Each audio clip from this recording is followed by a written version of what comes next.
Hey guys, it's Steve here. I just kind of wanted to share with you guys out there that that are kind of you could call it cycling geeks or something, or care about just anything cycling related.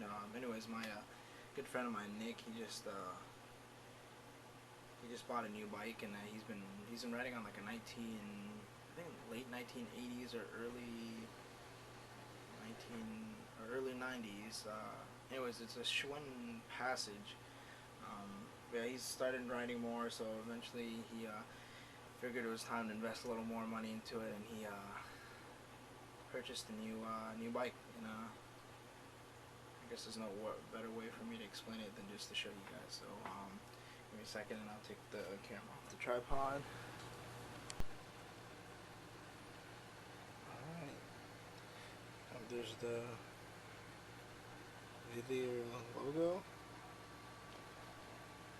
I'm pretty sure it's pronounced Wilier. The Wilier is, I believe, Izoard XP. For some reason, I used to pronounce it the Wilier Izoard XP. Yeah, I mean, I guess now that you look at it, that makes no sense, but yeah, that's how I used to pronounce it. But yeah, I guess it's the frame right here. It says WMS, and that stands for Wilier Monoconic System. And I guess if you look closely at the carbon, it kind of resembles that Easton carbon, where it's like not really, where it's like unidirectional, I believe. No, or it's I forget what the actual term is for it, but anyways. Comes built out with SRAM rival parts all around, I believe.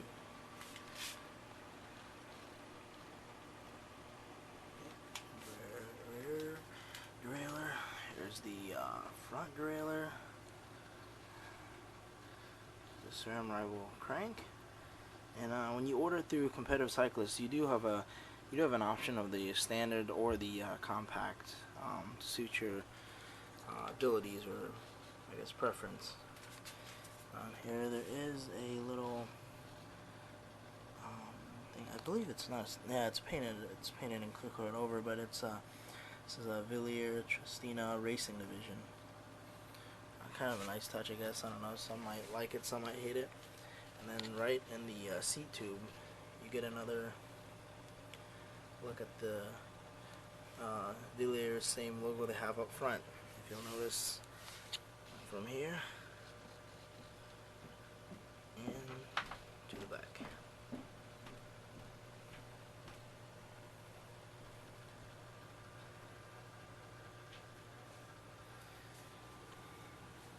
And let's see here. Overall, they had the bike for a pretty good price. I think it was on sale as a complete bike because it's getting near the 2012. Getting near the 2012 year, so, and this is 2011, so they had, normally it's like $2,500, and they had it on sale for like under $1,800, I believe, for a complete, or $1,700 for a complete bike. And the thing is, since he already had the wheels, the Reynolds Shadow wheels, and for those of you that don't really know what those are, I guess it's pretty much close to like a Reynolds Solitude wheel, except the nipples right here are on the outside instead of the inside of the rim. At least I'm pretty sure, anyways. So he had the wheels already, and he also had the Physique Antares braided carbon saddle, as well as the 3T stem. Even though that's required for them to do the belt on the bike, so you can't really get that without. But a lot of people don't realize that you can get the complete bike price, and then you can kind of, I guess I wouldn't exactly call it cheating the system, but it just doesn't, it almost doesn't seem fair to them. But I'm sure their profit margins are high enough, and that's probably why they allow you to do it. But you can pretty much just go through, and if you, like, the way he ordered it was, he told him he didn't he didn't need the wheels because he had the wheels and he had tires and stuff, so they deducted that off. And how it works is they actually deduct the full retail price of it all, so it's not like they give you a small discount, they give you the full price off. And here, for instance, here he had some Shimano pedals, and it would have been some nice look. I think they're Keel Classics, but anyways, he prefers Shimano, he's used to them, so he told him he didn't need those, and they took the full like 130 or so off of that. And the saddle, I forget how much that was, the original one that came on it, but he had an ISO one obviously, so they took that off. He kept the seat post. It's just the pretty basic FSA SL 250. I'm not sure if you can see that, but anyways, what else here am I missing? He already had the bottle cage, so those wouldn't be included anyways. But yeah, anyways, it ended up going down. The price dropped from I think around 1,700 all the way down to 1,350, I believe, or so. So yeah, I mean, if you have some of your own, some of the parts that you already have, like that, that would work on a complete bike, and you find one on Competitive Cyclist that you like, that'd be a pretty good option to go. It'd probably be as cheap, or might even be cheaper than trying to look for a used bike, for that matter.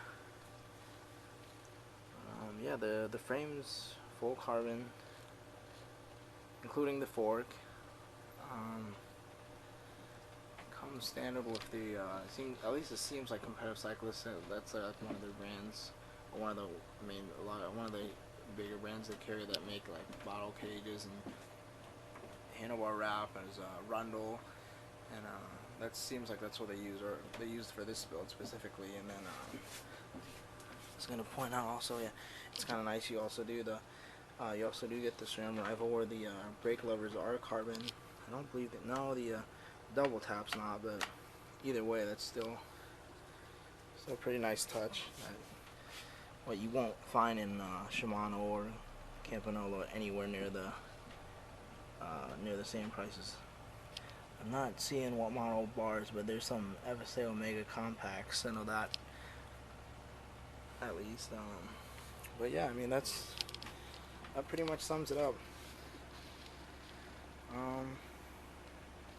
I guess if you have any suggestions to how that's, or if you know how that's actually pronounced, feel free to post the comment below. Oh yeah, I forgot other thing is on here is he's running some let me see here, some KCNC skewers. See if I can try those real quick. Yeah, so just some normal run-of-the-mill black KCNC skewers. I believe they coming out like I think just over 40 grams or so. Probably one of the better bang for your buck mods you can get. I guess at least compared to normal skewers that you would get with the lower end wheel set, anyways. But yeah, I think that's about it. Take it easy, guys.